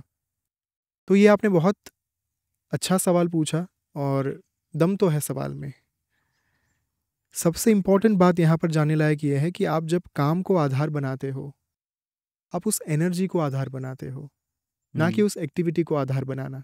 ओके अगर आप फ्लूइड की बात करें, मूलाधार चक्र के ऊपर कॉन्स्टेंटली ध्यान करना और अपने आप को ऐसा ना मानना कि अब मैं इतने पीरियड ऑफ टाइम तक अपने आप के ऊपर कंट्रोल करूँगा, जो आ रहा है उसे आने दीजिए, वो सब प्रकृति का दिया हुआ है, ये मानकर चलना। लेकिन यहाँ पर अगेन ऑनेस्टी, वफादारी वो हमेशा होती है पार्टनर के साथ। Okay. In fact if you read 13 months in the Himalayas written by my guru Shri ओम स्वामी, उन्होंने वहाँ पर एक गुरु पादुका मंत्र दिया है राइट। जो उन्हें पूज्य नागा बाबा से प्राप्त हुआ था। नागा बाबा ने जिनके साथ साधनाएं की थी, तंत्र की साधनाएं, वो देवी माँ दुर्गा अम्बा का नाम वहाँ पर दिया गया है। तो आप जिनको अपना पार्टनर मान रहे हो उस समय पर तंत्र साधना करते वक्त, वो लस्टफुल एक्टिविटीज़ नहीं होती, उन साधनाओं में लस्ट नहीं होती। स्वामी जी ने भी इफ ट्रूथ बी टोल्ड में लिखा है कि उन्होंने महाकाली माँ को जागृत करने के लिए उनका इन्वोकेशन करने के लिए 3 दिन की एक साधना की थी, जिस साधना में एक सेक्सुअल एक्टिविटी जो है वो इन्वॉल्व थी। राइट। उसके बाद जब वे बद्रीनाथ गए तब भैरवी माँ के द्वारा उन्हें कहा गया था कि आप लता साधन करेंगे, महाचीन क्रम करेंगे। अब ये सारी वो साधनाएं हैं जहाँ पर एक संगीनी शक्ति की आवश्यकता होती है, फीमेल कॉन्सर्ट की आवश्यकता होती है, किंतु ये दिव्याचार मार्ग से हो सकता है। दिव्याचार मार्ग यानी वो मार्ग जहाँ पर वो सारी प्रक्रिया आप अपने मन के मानस पट के ऊपर कर रहे हो। राइट। यहाँ पर आप एक पर्दा लगा दो, उस पर्दे के ऊपर पूरी फिल्म जो है वो चल रही है, आपकी साधना रूपी film. Right. That is the real essence, जहाँ पर आपको उन सारी भावनाओं के ऊपर काबू लाना है। क्योंकि तंत्र क्या कहता है हिमांशु, अल्कोहल जो है वो समाज के लिए बुरा हो सकता है, लेकिन मैं उसी अल्कोहल को आधार बनाकर अपनी आध्यात्मिक उन्नति सुनिश्चित करूंगा। तो अल्कोहल का अर्थ आज के समाज ने या फिर आज के जो अघोरी या फिर तांत्रिक आपको देखने को मिलते हैं, ये नहीं कि पूरा बॉटल आप गटगटा गए। राइट। वही हो रहा है। बहुत सारे वीडियोस में आप देख रहे होंगे, पूरी बॉटल लेकर बैठे हैं और मतलब ऐसे पी रहे हैं जैसे शरीर अपना हो ही नहीं, किसी और का भीख में दिया हुआ शरीर हो। ऐसा नहीं है। तंत्र का वास्तविक अर्थ ये है कि अगर मैं एडिक्ट भी हूँ, अगर मुझे अल्कोहल पीने की आदत भी है, मैं उसी आदत को आधार बनाकर अपनी साधना करूँगा। ओके। ताकि वो आदत, वो हैबिट मेरी आध्यात्मिक उन्नति में बाधा ना बने। राइट। तो अगर मैं मांस भी खा रहा हूँ तो मैं वो पंचमकार वाली जो साधनाएं हैं उसके माध्यम से मांस को आधार बनाकर उसकी आहुति अर्पण करूँगा। क्योंकि तंत्र ये कहता है कि आप जो कंज्यूम कर रहे हो उसी की आहुति दो, उसी का भोग लगाओ, उसी का नैवेद्य दो। राइट। तो मैं यज्ञ कुंड में उसी की आहुति अर्पण करूँगा। इवन इफ यू सी तंत्र साधना ऐप, जब आप महाकाली की साधना करते हो, तांत्रिक यज्ञ जब आप करते हैं वहाँ पर, उस पॉइंट ऑफ टाइम के ऊपर आप वहाँ पर ह्यूमन बोन्स भी, उसकी भी आहुति देते हैं, मांस की भी आहुति देते हैं, एनिमल बोन्स की भी आहुति देते हैं, फिश की भी आहुति देते हैं, अल्कोहल यानी कि लीकर की भी आहुति देते हैं वहाँ पर। ये वास्तविक तौर पर ये सूचित करता है कि आपके भीतर जो भी एडिक्शन है, आपकी जो मूल प्रकृति है, उसी का आधार बनाकर आप अध्यात्म में आगे बढ़ो। जो आप खा रहे हो, जो आप पी रहे हो, उसी का भोग दे दो। राइट। जब आप उसे अर्पण कर देंगे ना ईश्वर के चरणों में, वो आदत अपने आप छूटती जाएगी। अपने आप उससे छूटते जाएंगे, अपने आप निर्मल होते जाएंगे, विशुद्ध होते जाएंगे, पवित्र होते जाएंगे। उस आदत को छोड़ने की प्रक्रिया है तंत्र।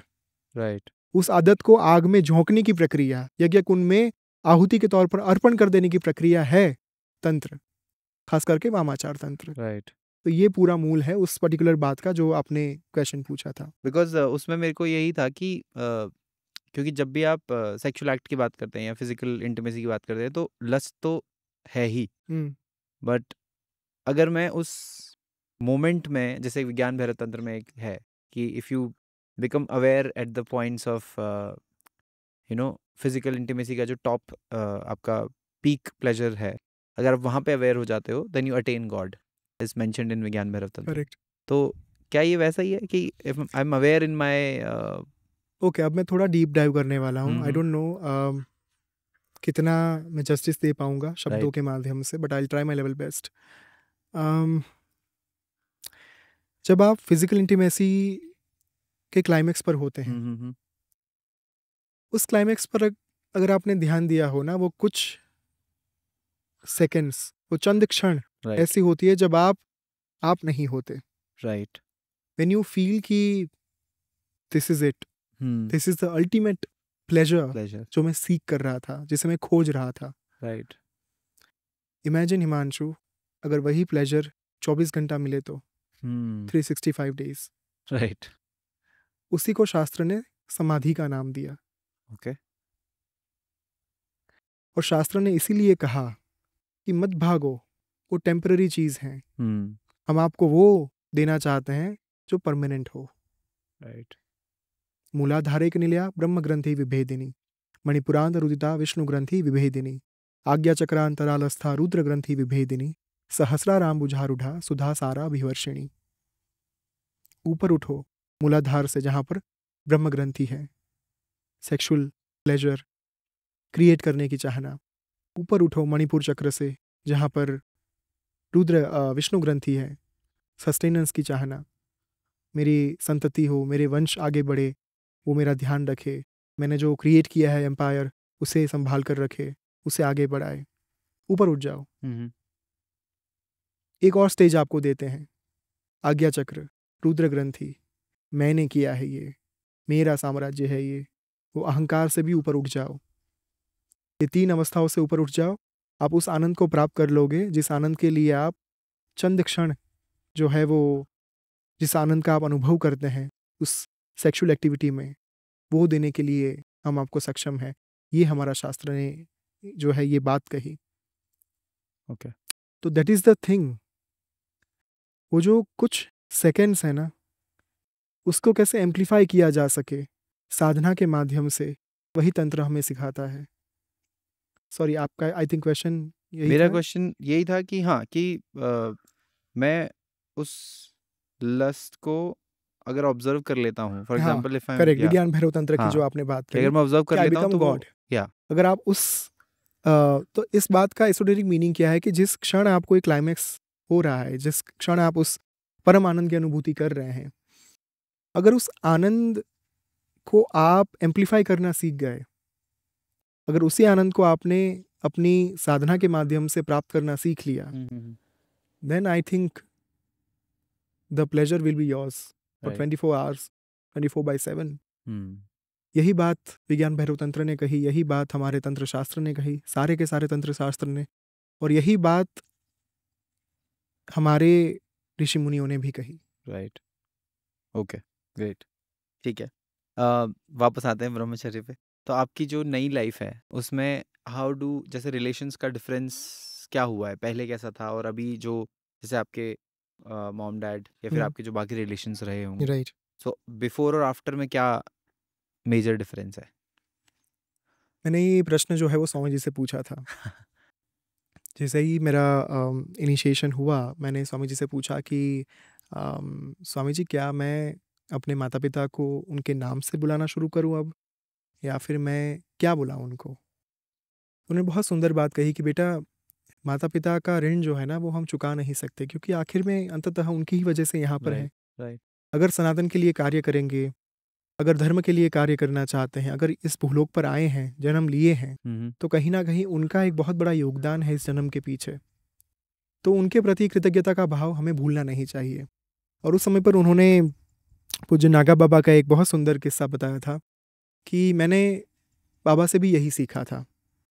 जब वे बाबा के आश्रम में थे वाराणसी, उस समय पर बाबा जी के जो पिताश्री थे वो एक बार आए थे वहाँ पर, और कुछ काम था, वो कार्य पूर्ण होने के बाद वो जा रहे थे वापस, और उनके पिताश्री ने, यानी कि बाबा जी के पिताश्री ने पूछा बाबा जी से, नागा बाबा जी से कि और कोई कार्य हो और कोई सेवा हो तो मुझे बताइए। तो उस समय पर नागा बाबा जी का एक उत्तर ये था कि बस पिताश्री, आपके आशीर्वाद बनाए रखिए, आपकी कृपा बनाए रखिए। तो मुझे स्वामी जी ने कहा कि बेटा, यदि हमारे मतलब मेरे परम गुरु के भी यही विचार थे, यदि वे भी अपने माता पिता को पिताश्री और माताश्री कहते थे, यदि वे भी ये मानते थे कि उनके आशीर्वाद नितांत आवश्यक हैं, हालांकि नागा बाबा जी के जीवन के 60-70 साल तब तक बीत चुके होंगे शायद, जब तक स्वामी जी वहाँ पर थे। राइट अगर उस समय में भी वे अपने पिताजी को, बायोलॉजिकल फादर को पिताश्री कहते थे, हम्म। तो बेटा हमें अपने माता पिता को माताजी और पिताजी ही कहना चाहिए। उन्होंने कहा कि हालांकि मैं अपने पूर्वाश्रम में उनको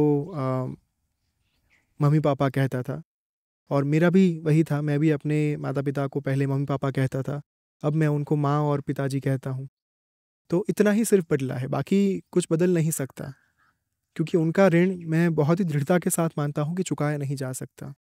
स्वामी जी ने एक बार कहा था कि यदि कोई भी व्यक्ति, किसी ने प्रश्न पूछा था ये उनसे कि क्या माता पिता का ऋण चुकाया जा सकता है आफ्टर बीइंग सन्यासी, अगर आप सन्यासी हो गए, आप सन्यास आपने धारण कर लिया, तो क्या इसका ये अर्थ ये है कि आप अपने माता पिता के ऋण से भी मुक्त हो गए? तो स्वामी जी ने कहा कि यदि आपने अनुमति लेकर सन्यास लिया है, माता पिता की अनुमति लेकर, तो डेफिनेटली हो सकता है कि माता पिता अपने संतान को कह दे सन्यास के समय अथवा सन्यास के पश्चात कि मैं आपको सारे ऋण से मुक्त करता हूँ या करती हूँ। लेकिन यदि अनुमति लेकर सन्यास नहीं लिया गया तो उस ऋण से मुक्त हो पाना बहुत कठिन है। ओके। तो इसीलिए उनको मैं माँ और पिताजी कहता हूँ। बाकी के जो मेरे रिलेशंस हैं उनको मैं, हमारे गुजरात में जी का इतना ज़्यादा वो प्रचलन नहीं है। मान लीजिए हिमांशु जी मैं नहीं कहता, मैं जो बाहर के लोग हैं उनको अब मैं हिमांशु भाई कहता हूँ, जो गुजरात के मतलब लोग हैं उनको। पहले मैं उनको चाचा चाची या फिर मौसा मौसी कहता था, लेकिन अब उनके नाम के बाद भाई या बहन लगाकर अथवा जी लगाकर मैं उनसे बात करता हूँ। This is the difference.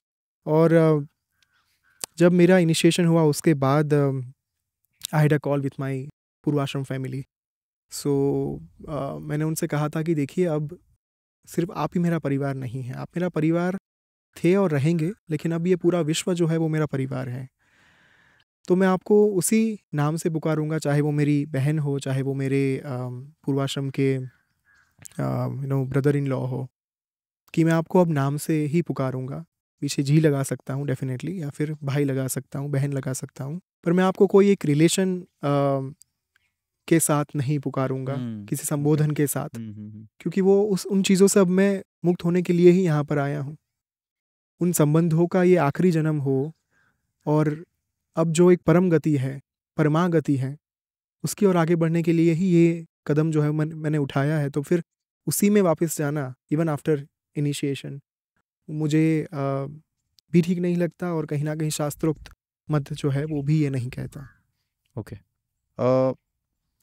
ये तो जैसे हमने बाहर के रिलेशंस और उसका कर दिया। आफ्टर जैसे फीलिंग्स जो होती हैं अंदर की, जैसे मैंने पहले भी ये क्वेश्चन पूछा था कि जो फीलिंग्स हैं ऑफ लव और फीलिंग्स ऑफ डिज़ायर्स, जो थोड़े बहुत ऐसे बाइंडिंग डिज़ायर्स होते हैं, या maybe sometimes lust also, तो वो फीलिंग्स क्या ख़त्म हो जाती हैं? एक झटके में ख़त्म नहीं होती, टू बी वेरी ऑनेस्ट। वो धीरे धीरे धीरे शनै ही वो होती रहती हैं। It is like you just need to follow one thumb rule, चरई वेती। चलते रहिए, एक दिन तो मंजिल तक पहुंच जाएंगे। अगर मैं मुंबई जाना चाहता हूँ, अगर मैं मील का पत्थर देख रहा हूँ, माइलस्टोन देख रहा हूँ जहाँ पर लिखा हुआ है कि 10 किलोमीटर दूर है मुंबई, अगर मैं वहाँ पर रुक कर ये सोचूंगा कि अरे अभी तो आ गया, थोड़ा ही बाकी है, चलो ठहर जाते हैं, तो मुंबई चलकर आपके पास नहीं आएगा। आपको चलना होगा, आपको आगे जाना होगा, अगर आपको पहुँचना है मंजिल पर। वही बात यहाँ पर है। लेकिन इतना ज़रूर हो जाता है कि वो डिवाइन ग्रेस जो है ना, वो प्रोमिनेंटली फ्लो करता होता है। तो उसके बाद मैंने जो कहा पहले भी, माइंडफुलनेस आ जाती है कि ओके ये चीज़ें हैं, पर वो मायने नहीं रखती हिमांशु। राइट। क्योंकि आपको अपना अल्टीमेट गोल पता है, what you want to do for dharma, what you want to do for people of this society, what you want to do for this nation, what you want to do for this world, material world. So वो desire जो है ना, सनातन के लिए कुछ कर मिटने की, मर मिटने की, वो डिज़ायर सबसे ऊपर होती हैं। तो उसके नीचे बाकी की सारी डिज़ायर्स जो है वो एक के बाद एक, वो लेयर बाय लेयर जो है वो दबती जाती हैं फिर। राइट। ये नहीं कह रहा हूँ कि एक ही झटके में ख़त्म हो जाती हैं, पर वो जो एक अल्टीमेट डिज़ायर का भाव होता है कि सनातन के लिए कार्य करना है, वो इतना विस्तृत हो जाता है, इतना विशाल हो जाता है, इतना विराट हो जाता है इतना भारी हो जाता है कि उसके नीचे बाकी की सारी जो एक फिजूल डिज़ायर्स हैं वो दब जाती हैं समय के साथ। जैसे आपने बोला कि सनातन के लिए मर मिटने के लिए मतलब that desire is very strong. Sanatan की जब बात आती है तो एक जेनरिक क्वेश्चन है कि सनातन की पॉपुलेशन जैसा बोला जाता है कि ऑन अ डिक्लाइन है और इन 500 ईयर्स अगर हमने कुछ बड़ा नहीं किया तो पॉपुलेशन ख़त्म हो जाएगी। बट स्टेप्स लाइक ब्रह्मचर्य, स्टेप्स लाइक संन्यास, तो जैसे आप फॉर एग्जांपल हो, तो आई एम श्योर अगर आपने संन्यास ना लिया होता और आप नॉर्मल फैमिली लाइफ जीते तो आपके आगे जो जनरेशन होती they would have been better off in terms of Sanatan Dharma की जो लर्निंग्स हैं या उनमें जो संस्कार हैं वो ज़्यादा होते, राइट? तो अगर ऐसे ही काफ़ी लोगों ने ब्रह्मचर्य और संन्यास की तरफ चले गए तो पॉपुलेशन तो वैसे ही कम हो जाएगी। तो उसके बारे में व्हाट डू यू थिंक? सबसे पहले तो जो आपने डेटा की बात की कि 500 सालों के बाद सनातन धर्म जो है वो will not exist any more. That's a fact, क्योंकि जब साधना ऐप का लॉन्च हो रहा था उस टाइम पर स्वामी जी ने एक ब्लॉग में लिखा था कि अगर हमने कुछ अभी सनातन धर्म के लिए नहीं किया तो आने वाले 200 सालों में हिंदू जो कम्युनिटी हैं, सनातनी जो हैं, वो माइनॉरिटी हो जाएंगे, ओके। माइनर्स हो जाएंगे। और उसके 500 सालों के बाद यानी कि टोटल 500 ईयर्स के बाद सनातन धर्म विल बी नो मोर। यानी कि भगवत गीता हमारे पास नहीं होगी पढ़ने के लिए, हमारे पास रामायण महाभारत नहीं होंगे पढ़ने के लिए, हमारे पास कोई पुराण नहीं होंगे, 18 पुराण जो हैं, उपनिषद नहीं होंगे पढ़ने के लिए। इमेजिन द वर्ल्ड विदाउट सनातन धर्म। तो हिमांशु, एक होता है दीप, दिया, छोटा सा दीपक, एक होती है टॉर्च और एक होता है सूरज। सो जो गृहस्थ हैं, जो सनातनी हैं, वो पॉपुलेशन के माध्यम से या फिर ज्ञान का जो एक प्रवाह बह रहा है उसे अपनी संतानों तक पहुंचाने के माध्यम से सनातन को जीवित रख सकते हैं। राइट। यानी कि आपके घर में जो दीपक है उस एक दीपक को आप अपनी संतान को दे दीजिए, सनातन रूपी दीपक, तो आपकी नेक्स्ट जनरेशन में वो दीपक जो है वो जलता रहेगा, वो बुझना नहीं चाहिए। Right. That's what you can do for your own family, for your own generation. एक होती है टॉर्च और एक होता है सूरज, जहाँ पर आप ये तय करते हैं कि ओके, मैंने अपनी फैमिली के बारे में बहुत सोच लिया, अब मैं समाज के एक लार्जर वर्ग के बारे में, बहुत बड़े वर्ग के बारे में सोचना चाहता हूँ जो सनातन के लिए काम करे, या फिर जो सनातन के लिए उतने ही ज़्यादा आकर्षित हो जितना मैं हूँ। ओके। तो आप एक टॉर्च के माध्यम से वो प्रयास कर सकते हैं कि जैसे हमारे जो गृहस्थ साधु होते हैं, कई सारे ऐसे गुरु हैं ना जो गृहस्थ हैं हमारे जीवन में, हमारे इस धरती पर, हमारी भूमि पर, उन्होंने संन्यास नहीं लिया। कई सारे गुरु ऐसे हैं, I don't want to take names, but कई सारे ऐसे साउथ इंडियन गुरुज के बारे में हम सोच सकते हैं। कई सारे हम अलग अलग भारत के बाहर के गुरुओं के बारे में सोच सकते हैं जिन्होंने बिना संन्यास लिए सनातन के लिए काम किया, आज भी कर रहे हैं। अपने धर्मपत्नी के साथ कोई कर रहे हैं, कोई अपनी संतानों के साथ कर रहे हैं। राइट। और एक होता है संन्यास लेकर अपने आप में सूरज बन जाना। तो दीपक जो है, एक दीप, वो मात्र आप अपनी फैमिली को प्रदान कर सकते हो, क्योंकि वो जो प्रकाश देता है बहुत लिमिटेड होगा। राइट। वो एक जनरेशन के लिए आपने उनको दे दिया, आपकी जनरेशन बच गई, आपका परिवार जो है वो बच गया, आपका परिवार सनातनी रहेगा, दैट इज़ फॉर श्योर। अब उसके बाद जो नेक्स्ट जनरेशन आएगी आपकी, वो उस दीपक को आगे कैरी फॉरवर्ड करती है या नहीं, वो अपनी संतानों को देती है या नहीं, वो उनका लुकआउट है, वो आपका लुकआउट नहीं रहेगा। ओके। जो टॉर्च लेकर चल रहे हैं, टॉर्च का प्रकाश दीपक के प्रकाश से अनेक गुना ज़्यादा स्ट्रांग होता है, जहाँ पर आप दीप से कुछ रेडियस तक राइट प्रकाश की अनुभूति की जा सकती है। टॉर्च से आप कुछ मीटर तक देख सकते हो कि क्या पड़ा हुआ है। अगर स्ट्रांग टॉर्च हो तो और भी ज़्यादा दूर देखा जा सकता है कि क्या है उस अंधकार में। तो जो ऐसे साधु हैं, जो ऐसे गृहस्थ संत हैं जो ये कार्य कर रहे हैं, वो एक साथ समाज के एक बड़े तबक्के के लिए, बड़े वर्ग के लिए कार्य कर रहे हैं, दैट इज फॉर श्योर। और एक होते हैं सूरज, जैसे एक तारा, जैसे कि स्वामी जी, जिनका प्रकाश मात्र इस जनरेशन तक नहीं रहेगा, जिनके ज्ञान का प्रकाश, जिनकी साधना का प्रकाश, जिनके तपोबल का प्रकाश कदाचित आने वाले युगों तक रहेगा। राइट। उसे कोई मिट नहीं पाएगा, उसे कोई मिटा नहीं मिटा पाएगा। वो प्रकाश इतना प्रोमिनेंट होगा कि उससे पूरी सृष्टि जो है वो प्रकाशमान हो सकती है, दीप्यमान हो सकती है। वो ना तो एक टॉर्च है, वो ना तो एक दीपक है। ओके। तो इसीलिए जो वास्तव में संन्यास का अर्थ समझकर उस दिशा में आगे बढ़ रहे हैं, वो कहीं ना कहीं आगे चलकर अपने आप में एक बहुत ही बड़ा सोर्स बन जाते हैं, स्रोत बन जाते हैं प्रकाश का। ओके। और उसी प्रकाश से, उसी ज्ञान से, उसी तपोबल से वे सनातन के लिए इतना बड़ा कार्य कर पाते हैं जिसके बारे में कदाचित विश्व में कोई कल्पना नहीं कर सकता। दिस इज वाई समय समयांतर पर अनेक ऋषि मुनि ऐसे आए जिन्होंने सनातन के लिए बहुत उत्कृष्ट कार्य किए। राइट। फॉर एग्जाम्पल आदि शंकराचार्य जी, जब जब धर्म को आवश्यकता हुई तब तब अभिनव गुप्ता आए, तब तब रामकृष्ण परमहंस आए, तब तब वल्लभाचार्य आए, तब तब माधवाचार्य आए, तब तब मामाखेपा आए, शीला प्रभुपाद आए, चैतन्य महाप्रभु आए, जिनका प्रकाश इतना सुदृढ़ था, इतना तीव्र था कि सदियों के बीत जाने के बाद भी आज हम उन्हें याद करते हैं। राइट। तो दैट इज वाई अगर आप वास्तव में सन्यासी हैं, तन मन धन से आप समर्पित होकर कार्य कर रहे हैं, it will create a huge impact. जो भी इसको देखेगा अब उसके माइंड में एक तो आएगा कि एक बार तो आएगा कि मैं भी लेता हूँ ब्रह्मचर्य संन्यास, ठीक है। तो but at the same time ये चीज़ भी होती है कि मैक्सिमम लोगों से अगर आप बात करो तो ये बोलते हैं कि संन्यास की जो लाइफ होती है वो बहुत नीरस होती है, मतलब बहुत बोरिंग होती है। उनके पास मतलब वो बना रखी है कि एक कुटिया होगी जिसमें वो बंदा बैठा होगा, उसके पास खाने को शायद होगा कि नहीं होगा। बहुत ही बोरिंग सा एक डिपिक्शन लोगों के मन में रहता है। तो पहली बात तो क्या वो सच है? बिल्कुल झूठ है, क्योंकि Okay. आज की तारीख में स्वामी जी बीइंग अ सन्यासी, he works for 22 hours a day. तो एक कुटिया में नीचे ज़मीन पर एक सन्यासी सोते होंगे, साधु सोते होंगे, और उनके पास खाने पीने के लिए कुछ नहीं होगा, मात्र भिक्षा से जीते होंगे।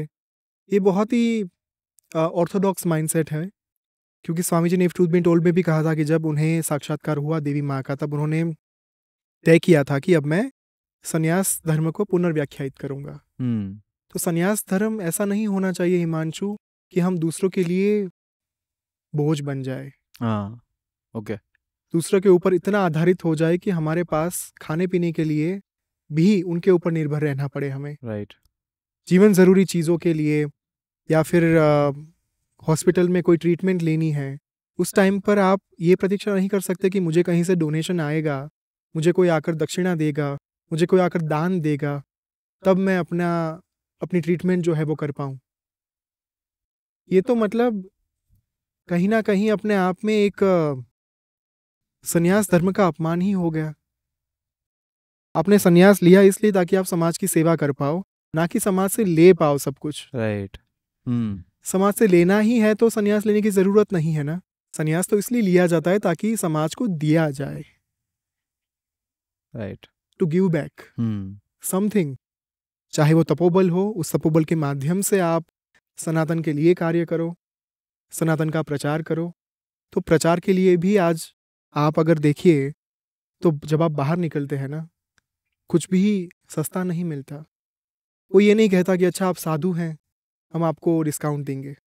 अच्छा आप साधु हैं, आप सन्यासी हैं, आपने संसार छोड़ा है हमारे लिए, तो हम ट्रेन की टिकट नहीं लेंगे आपसे, या बस की टिकट नहीं लेंगे, या टैक्सी का फेयर नहीं लेंगे। वो उतना ही लिया जाता है जितना एक आम इंसान से लिया जाता है।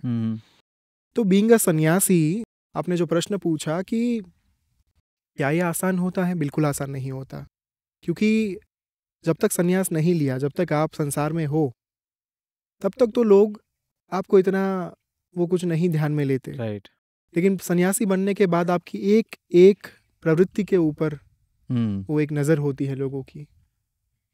उस समय पर जिम्मेदारी और बढ़ जाती है। राइट। तो क्या सबको सन्यासी बनना चाहिए, सबको ब्रह्मचारी बनना चाहिए? जवाब है ना। जब तक आप अपने आप से संतुष्ट नहीं हो, जब तक आपने अपने जीवन के रस नहीं ले लिए, जब तक आपको मन में ये नहीं हो रहा कि अब बस मैंने जो संसार में जीना था, जो मुझे प्राप्त करना था, जितना पैसा कमाना था, जो एम्पायर बिल्डअप करना था, वो मैंने कर लिया, अब बस मैं समाज के कल्याण के लिए, सनातन के कल्याण के लिए कार्य करना चाहता हूँ, राइट। तब तक संन्यास लेना कहीं ना कहीं समझदारी वाली बात नहीं होगी। दूसरी बात, स्वामी जी ने जब संन्यास लिया उसके 10 साल पहले उन्होंने तय कर लिया था कि मैं 10 सालों तक कार्य करूँगा, 10 सालों तक मैं बिजनेस क्रिएट करूँगा, एम्पायर खड़ा करूँगा, शिखर पर पहुँचूँगा, सफलता के शिखर पर, संपत्ति के शिखर पर। वो करोड़ों कमाने के बाद उन्होंने संसार छोड़ा है, राइट। एक ही झटके में।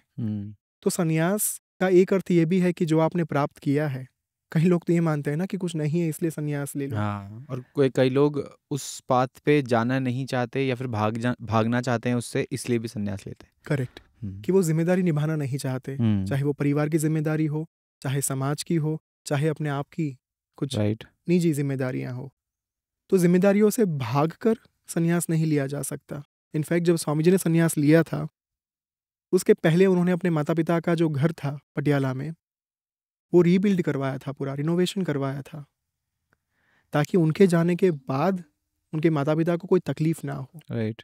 और आज की तारीख में क्या होता है, हो सकता है कि बच्चा जो है वो बिना इन्फॉर्म किए भाग जाए इस थॉट से कि अब बस कुछ नहीं चाहिए। ऐसा नहीं होता। आपके पास क्या एक इनफ बैंक बैलेंस है?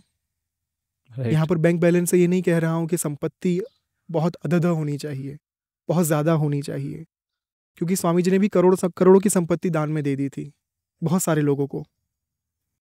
लेकिन उनके पास अपना एक फंड तो था। उन्हें पता था कि अगर मुझे हिमालय में भी जाना है, बद्रीनाथ में जाना है, अगर मुझे नीलकंठ जाना है या फिर मुझे रुद्रनाथ जाना है, तो वहाँ पर ज़रूरतें तो होंगी, चाहे वो टर्पोलिन बांधना हो, चाहे वो गैस सिलेंडर लाना हो, ऑक्सीजन मास्क लाना हो। बहुत ही सुंदर कथा उन्होंने बताई है, शायद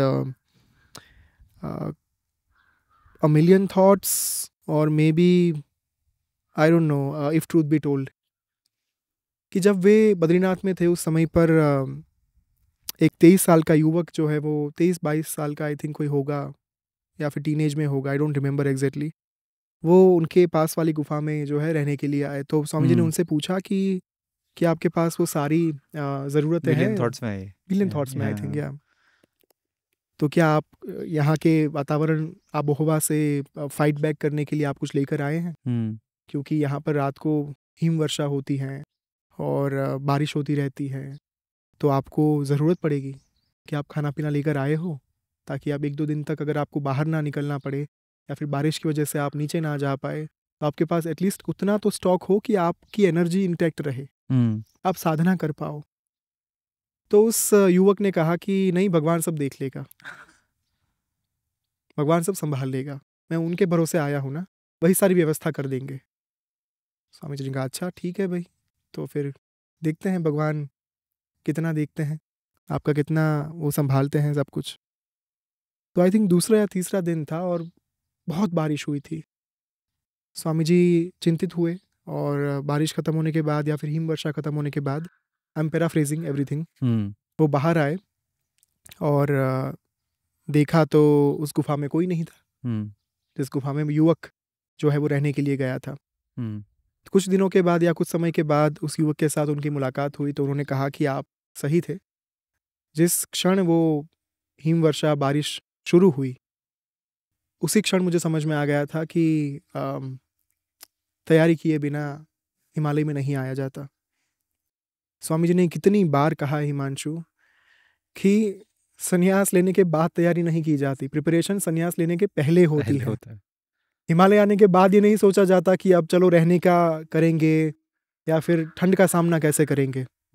स्वामी जी ने हिमालय जाने से पहले 3 सालों तक जब वे कनाडा थे, वहाँ के ठंडे पानी से, कोल्ड वाटर, जहाँ पर आइस भी हुआ करता था, उस आइसी वाटर से उन्होंने स्नान किया था 3 सालों तक। फिर भी हिमालय में जब गए तब इफ ट्रूथ बी टोल्ड में उन्होंने लिखा है कि मैं बर्फ से अपना बॉडी घिसता था, ऐसे नहाता था मैं। जो मुझे अनेक गुना ज़्यादा कष्टदायी लगता था कनाडा के मुकाबले। राइट।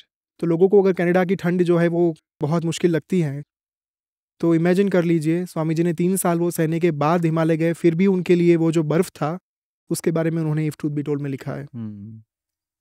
तो उन्होंने कहा कि हिमालय जाने से पहले तैयारी करनी होती है, वैसे ही संन्यास लेने से पहले तैयारी करनी होती है कि संन्यास मार्ग पर चला जा सकता है या नहीं मुझसे।